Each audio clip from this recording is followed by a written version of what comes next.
The independence from the Spanish Empire by the Hispanic American republics left countless heroic episodes between both sides to posterity, forged in the crucible of adversity. This harsh process stained the peoples with blood and put the determination of the Americans to the test. It culminated in the lands of those who remained the most loyal to the Spanish crown. The Battle of Ayacucho in Peruvian lands was a fight that brought together men of different nationalities under the same desire to definitively seal their autonomy from Spanish rule. As of the date of this video's publication, it has been 200 years since this epic event that led the destiny of American societies toward new forms of republican life. Stay until the end of the video to learn about the journey taken by the Army of the Liberator, Simón Bolívar and the Great Marshal of Ayacucho, Antonio José de Sucre, until Spanish America finally gained independence. This is Reynaldo José Carrillo Vilches. This is the new encyclopedia. For those unaware, it's now available in both English and Portuguese. You can support us by joining both platforms below, subscribing to both channels, liking videos, commenting, and watching our promising content. Without further ado, let's start with today's video. At the beginning of the 1820s, the independence process in Spanish America was making substantial progress. The liberation of New Granada and Venezuela, under the leadership of the liberator Simón Bolívar, consolidated the creation of the Republic of Colombia, today known as Gran Colombia, thus securing the independence of the northern region of South America. However, the bulk of the Royalist army survives in Ecuador and Peru, with both regions becoming the last stronghold of the Kingdom of Spain on the continent. For Bolívar, these Royalist strongholds posed a major threat to the emerging independence of the American continent. Thus, the Grand Colombian Army, strengthened by recent conquests, joins the independence effort toward the southern part of the region and achieves decisive victories such as those at Bombaná and Pichincha in 1822, where the Venezuelan general Antonio José de Sucre stands out for his military skill and his growing leadership on the continent. Meanwhile, Argentine General Don José de San Martín declared Peru's independence in 1821, establishing a local military force and opening the door to collaboration with Bolívar, who offers support to completely liberate the Peruvian territory. In the historic meeting in Guayaquil, in July 1822, Bolívar and San Martín hold a meeting shrouded in mystery. The specifics of their conversations remain controversial and open to interpretation. But what is certain is that after this emblematic meeting between both heroes, political and social changes in Peru would accelerate. In September 1822, a constituent congress established by San Martín in Lima made the decision to remove the Argentine military leader from the Protectorate of Peru, which he himself had established, thus allowing the Peruvian independence fighters, and not San Martín, to be the ones to define the next actions. San Martín withdrew from the country, leaving behind a Peru plunged into uncertainty and anarchy, with an incomplete independence and a patriot army in deplorable condition. However, the government formed by Peruvian patriots also fails to make real progress. The Royalist army gradually regains the positions lost in Peru and advances toward the capital, Lima.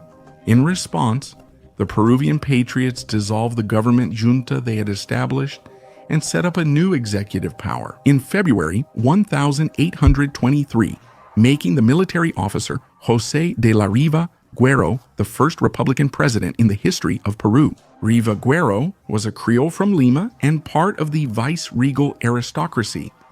While serving in the Spanish army in Europe, he had previously encountered liberation ideas, and although he lacked extensive military experience, Riva Guerrero, now invested as Marshal of Peru, assumed command of the Patriot Army. However, by March of 1823, the outlook was one of total defeat for the Peruvian Independence Army. Therefore, the Congress of Peru decided to request that Simón Bolívar come to the country as soon as possible to help secure its definitive independence. Likewise, since the failure of the Patriot campaigns had resulted in heavy losses, Peruvians requested support from Bolívar, especially in the form of troops and soldiers. Responding to the pleas of Peruvian patriots and the geopolitical need to eliminate royalists in the region, the liberator decides to send reinforcements directly from Gran Colombia and entrusts the preparation of the military campaign in Peru to his trusted man, Antonio José de Sucre. In May 1823, the so-called hero of Pichincha arrived in Lima. Sucre is welcomed with great pomp by the patriot authorities in Peru just days after his arrival. Congress reiterates its call to Bolívar to come to Peru as soon as possible and take command of the fight for independence. So Bolívar responds by sending a new battalion, which ensures a force of around 5,400 men who are deployed in Trujillo and other strategic positions in northern Peru. By the end of June 1823, the military situation greatly improves for the Peruvian patriots. Ribaguero, confident in a victory, organizes an expedition under the command of Santa Cruz to confront the royalist forces in the southern region. However, taking advantage of the military vacuum in the city, the royalist army decides to occupy the capital Lima and forces the patriot government to flee to the north of Peru. So from there, the Peruvian patriots, pressured by the situation, appoint a commission to send Bolívar another formal invitation, pleading for his help in the face of the imminent collapse of the Peruvian Republic. The Peruvian Congress, in a final effort, gives supreme military power to Venezuelan General Antonio José de Sucre, who starts restructuring the Peruvian patriot forces. Meanwhile, tensions caused by the military mistakes of the inexperienced Ribaguero lead to his removal from power, and he decides to continue his military campaign, declaring himself in rebellion against the Peruvian Independence Congress due to the lack of a Peruvian leader. The congressmen place their hopes in Sucre, who manages to militarily recover Lima after the withdrawal of the royalist troops, and he temporarily delegates the Peruvian Republican government to the Marquis of Torre Tagle, so that Sucre could go to meet General Santa Cruz in Arequipa. The situation quickly deteriorates for Peru. In an act of betrayal, Ribaguero begins secret negotiations with the viceroy and the royalists to preserve his political power, now aiming to drive the Grand Colombian army out of Peru and support the royalists, going so far as to ask the Peruvian General Santa Cruz to disobey Sucre. When anarchy threatens to finally devour the Peruvian Republic, Bolívar finally receives approval from Gran Colombia to intervene directly in Peru's independence. So the liberator arrives in Lima on September 1st, and the Peruvian Congress immediately offers him the highest military and political powers of the Republic. However, Bolívar refuses on more than one occasion to assume these dictatorial powers, and instead he decides to face the challenges of war, leaving politics for later. To extinguish the prevailing discord in Peru, the liberator establishes strict discipline in the country, strategically organizing supplies and gathering the necessary equipment. For the ultimate success of the army, Bolívar leads the military preparations and assigns the task to two prominent Peruvians, the political and administrative reorganization of the Republic, to José Faustino Sánchez Carrión and Hipólito Unanue. By November 1823, Bolívar is planning to travel across Peru's provinces to better understand local conditions. His journey through the provinces takes him to the town of Patavilca, where the liberator sets up a temporary operations center, but he falls seriously ill. Here he immortalizes his unbreakable will with a grand gesture. When Minister Mosquera, noticing his poor health and the difficult military and political situation for the independence fighters in Peru, asks Bolívar what did he plan to do now.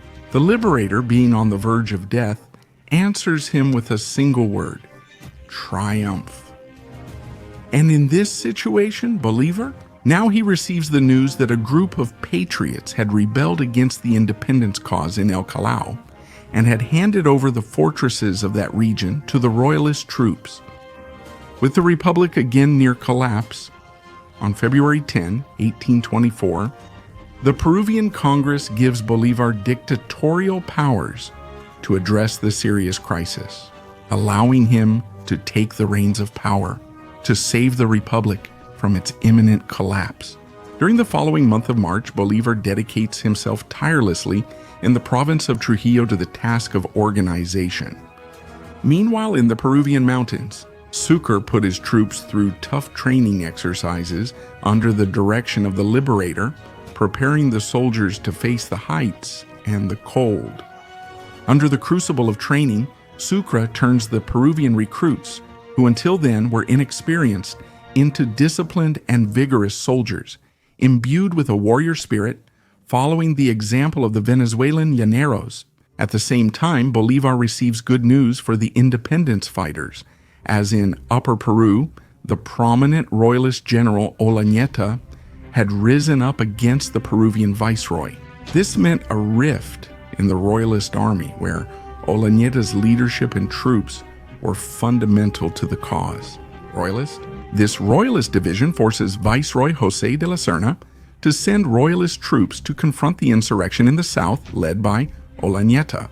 And in this way, the royalist forces, which initially numbered almost 18,000 soldiers, are reduced to approximately 9,000 men, an advantage that Bolívar cleverly was not going to take long to take advantage of. Aware of the strategic moment, Bolívar organizes and relocates his men into new roles.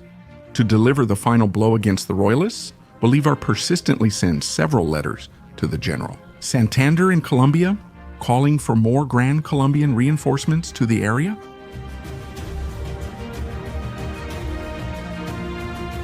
By June of 1824, despite all the difficulties that stood in his way, Bolívar began his military campaign through the Peruvian highlands.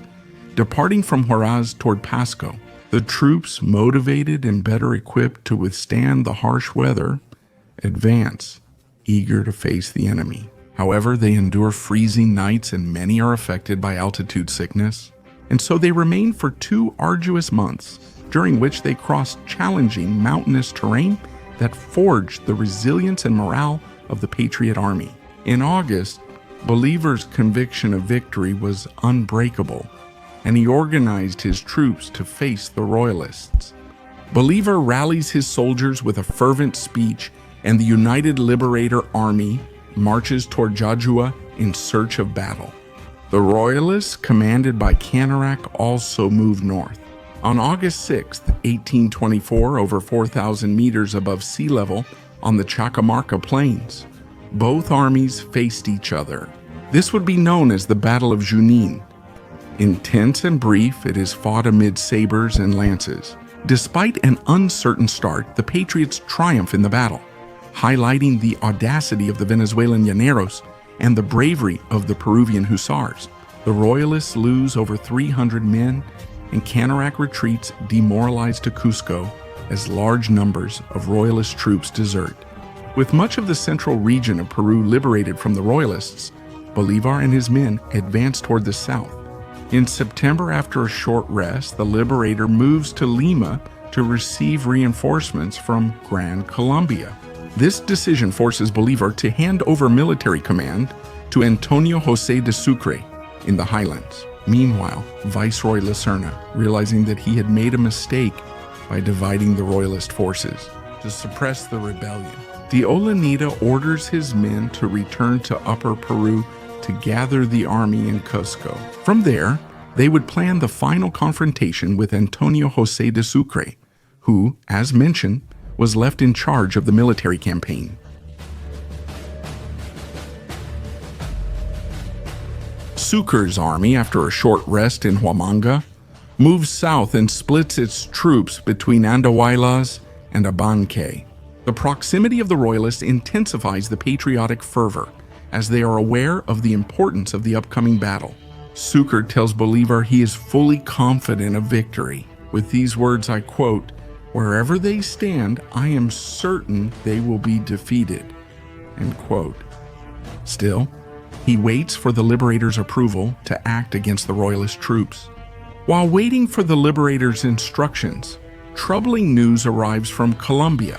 The Congress of Bogotá had decided to strip Simón Bolívar of the extraordinary powers it had granted him to command the campaign in the south. This leads him to lose command of the Colombian army in Peru. Meanwhile, news arrives that royalist forces had left Cusco in an attempt to surround the Patriot army. And after a surprise attack by the royalists, Sucre's army loses 300 men. But far from demoralizing Sucre, this setback increases the momentum of the Patriots and drives the royalists toward their defeat, because Bolívar, fully confident in Sucre, grants him full authority to undertake decisive actions. While Bolívar arrives in Lima and is received with great displays of affection, Sucre prepares for the final battle. Sucre ends up settling with his troops in Ayacucho, on a narrow, sloping plateau more than 3,000 meters above sea level, with a width of 600 meters and an extension that exceeds 1 kilometer. The imposing terrain was bordered by the impressive Cundurcunca Hill to the west, a deep ravine to the north, and another impassable ravine to the south. The narrowness of the field makes it easier for the Patriot Army to deploy quickly, and on December 9, 1824, with a clear sky, despite the cold season of the year, the sun seems to honor this decisive day. Before the final battle, a unique event fills the scene with emotion. Various family members from both sides greet each other affectionately, who differed in their political ideals and now found themselves face to face in arms. Marshal Sucre strategically organizes the Patriot Army on the plains of Ayacucho, while the Royalist Army is commanded by the Viceroy. La Serna takes up a high position, taking advantage of the heights to gain a tactical advantage. On the right flank, the Grand Colombian Division is positioned under the command of Córdoba. In the center, the troops were under the command of the British General William Miller, and on the left is the Peruvian Division, led by Lamar. In the rear, Sucre assigns the Grand Colombian Division, led by Jacinto Lara, ready to intervene if necessary. The arrangement of these forces was not random.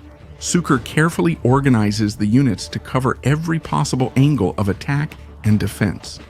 With an emotional speech, Sucre inspires his soldiers, raising their morale and projecting the hope of a victory that would put an end to the Spanish kingdom's rule in South America. The Royalist Army's structure, with divisions led by Valdez, Monet, Ferraz, and Villalobos, showed the experience and organization of its troops. Viceroy La Serna, confident in his numerical superiority and his position on the heights, was prepared to face the Patriot force, without imagining that the courage and determination of the independence fighters would overcome the experience of his army. At 10 in the morning, the encounter between the two armies marks the beginning of the decisive day. The advance of the Royalists, descending from the heights toward the plain, is met firmly by the Patriot fire, unleashing an intense exchange of musket fire.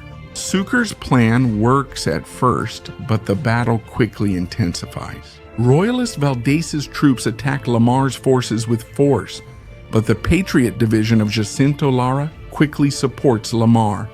Meanwhile, on the opposite flank, the Patriot Córdoba, with his characteristic drive, launches himself determinedly against the Royalist ranks, decisively gaining ground.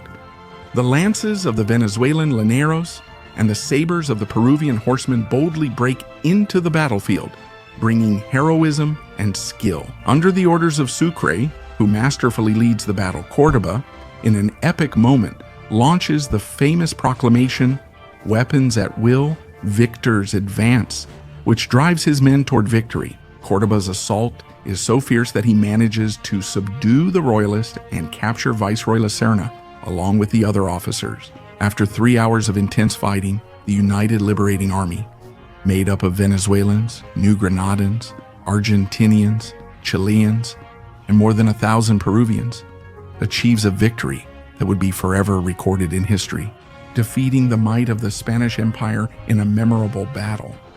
Sucre's strategy is decisive. He prevents the retreat of the Royalist army, which was notably superior in numbers, through constant fire, a crucial factor that ensures the victory of the Patriot Army. The Royalists suffer nearly 2,000 deaths in the battle, while the losses of the Patriot side amounted to just over 300 men, in an astonishing event still studied with amazement to this day in military academies. A small army of less than 6,000 men defeats the Royalist force of more than 9,000 men. They were also equipped with better weapons and material resources than their enemies. After the Royalist surrender and the handing over of weapons, General Sucre treats the Spanish side with utmost consideration, demonstrating his noble character and military ethics. That afternoon, Sucre tells Bolívar the battle's outcome, and the next day he delivers an emotional proclamation to the army, expressing his gratitude for the courage shown in the independence of America.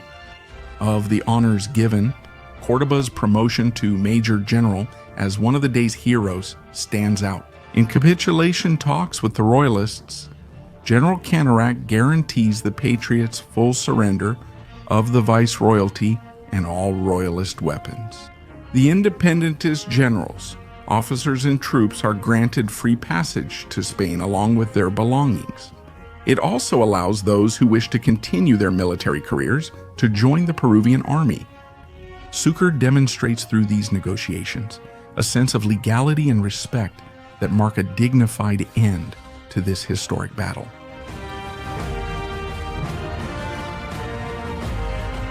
After the decisive victory at Ayacucho, the end of Royalist rule was almost assured.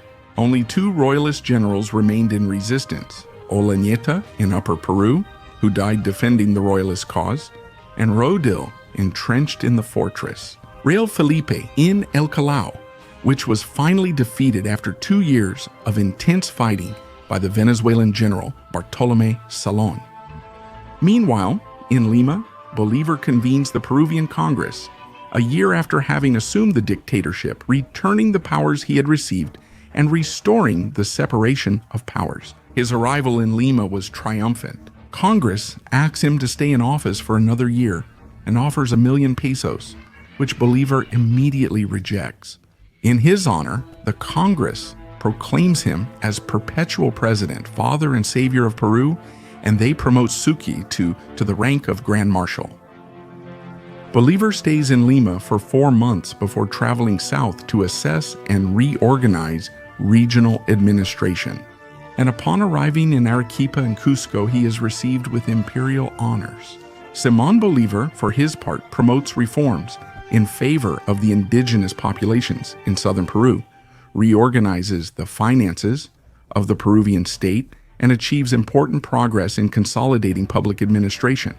On the other hand, Antonio José de Sucre arrives in Upper Peru in 1825, consolidating the region's independence and restoring civil order. Although at first he strongly opposes the idea, Bolívar eventually endorses the convening of a sovereign Congress in Upper Peru, which proclaims its independence and chooses to remain autonomous. Without joining Peru or the United Provinces of the Rio de la Plata, the Assembly of Upper Peru names the new independent state the Republic of Bolívar, later changing it to Bolivia in honor of the liberator, honoring him with the title of Father of the Republic and granting him lifetime executive power under the title of Protector and President. Bolívar, although grateful for these honors, declines these positions and delegates leadership to Marshal Sucre, who assumes the responsibility of guiding the nascent republic. To conclude his journey through Bolivia, Bolívar climbs to the summit of Potosi, contemplating the long and bloody path of a life filled with difficulties, overcome with tireless energy and determination. The Battle of Ayacucho was the final chapter in a story of endless campaigns and bloody battles for the independence of America, a continent that, over the centuries, received from Spain its institutions, territorial boundaries, the language of Cervantes, and the Catholic faith, forming the spiritual and cultural foundation of our identity. But like every empire, the Spanish one also began to weaken, and its forces became unable to contain the yearning for independence among its people. The Battle of Ayacucho put an end to 3 centuries of Spanish domination and marked the beginning of a new republican existence for America. As the years go by, the echo of the Ayacucho feat will continue to resonate in eternity as a great human monument of commitment and sacrifice. Thanks to everyone for watching. I hope you enjoyed it. And I remind you that below, you can get the new encyclopedia in English and the new encyclopedia in Portuguese. Like all the videos on their channels, share them with your friends, check out the material that's really worth it, and, well, subscribe to both platforms. Thank you all very much, and may God bless you.